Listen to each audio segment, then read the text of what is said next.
किम्स मनोता हॉस्पिटलमध्ये एमिसो advance robotic joint replacement सिस्टीमचा शुभारंभ झाला। उत्तर महाराष्ट्रात पहिल्यांदाच उपलब्ध झालेल्या या अत्याधुनिक AI आधारित रोबोटिक तंत्रज्ञानामुळे ऑर्थोपेडिक शस्त्रक्रिया अधिक अचूक, सुरक्षित, जलद रिकव्हरी देणारी ठरणार आहे। या कार्यक्रमात unilateral robotic total knee रिप्लेसमेंटचे live प्रात्यक्षिक दाखवण्यात आले। या प्रसंगी राज नगरकर, डायरेक्टर आणि चीफ सर्जिकल ऑन्कॉलॉजिस्ट यांनी सांगितलं की मिसो या तंत्रज्ञानामुळे कमी उतक नुकसान आणि अधिक प्रिसिजनमुळे रुग्णांना उत्तम परिणाम मिळणार आहे।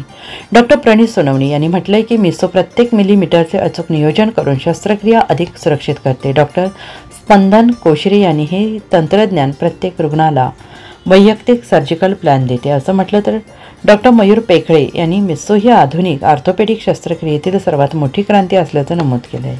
ऑटोमेटेड आहे। याला आपल्याला इनपुट्स पेशंटचे नी 3D मॅपिंग केल्यावर जे नीचे इनपुट्स येतो त्यामुळे परफेक्ट प्रिसिजननी कट्स घेता येतात आणि इम्प्लांट प्लेसमेंट पण एकदम प्रिसाइज असते। त्यामुळे लेस हॉस्पिटल स्टे कमी लागतो, रक्तस्राव कमी होतो, छोट्या इन्सिजनमध्ये ऑपरेट होतं आणि पेशंट आपल्याला लगेच मोबिलाइज पण करता येतो। त्यांनी ॲक्युरेसी होते, इम्प्लांट टाकण्याचा अँगल आपल्याला अचूक नेमता येतो आणि त्यांनी इम्प्लांट दीर्घकाळ टिकतो आणि ऑपरेशन नंतरचा पेन देखील त्यामध्ये खूप कमी आहे। तर अशा पद्धतीचा फुल्ली ऑटोमॅटिक रोबोट सर्व्हिस आपण इथे आज लॉन्च करत आहोत। ऑलरेडी आपण 1000च्या वर जॉईंट रिप्लेसमेंट आम्ही इथे केलेले आहे आणि तीच टेक्नॉलॉजी पूर्ण नॉर्थ महाराष्ट्राला, नाशिकला पोहोचावी याच या कार्यक्रमाचा उद्देश आहे।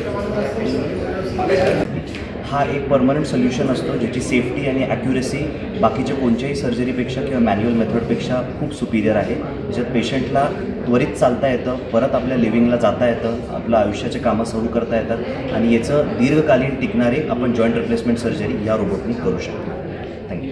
सर्जरी म्हटलं की असं वाटायचं आता पुढील आयुष्य घडतच काढायचं आहे, ते न करता ॲक्च्युली आपली क्वालिटी ऑफ लाईफ जास्त चांगली होऊ शकते आणि सोपस्कर झालंय, सोयीस्कर झालंय या रोबोटबद्दल आणि त्याच्याबद्दल आपल्याला जास्त सांगू शकतील आणि ह्या रोबोटिक तंत्रज्ञानाबद्दल किंवा याच्या टेक्नॉलॉजीच्या कोणाला गरज असेल तर निश्चितपणे सर्वात चांगलं तंत्रज्ञान त्यांना मिळावं या हेतूने आपण आपल्या सर्वांना आमंत्रित केले आहे। NCN न्यूजसाठी सचिन दिवटे, नवीन नाशिक।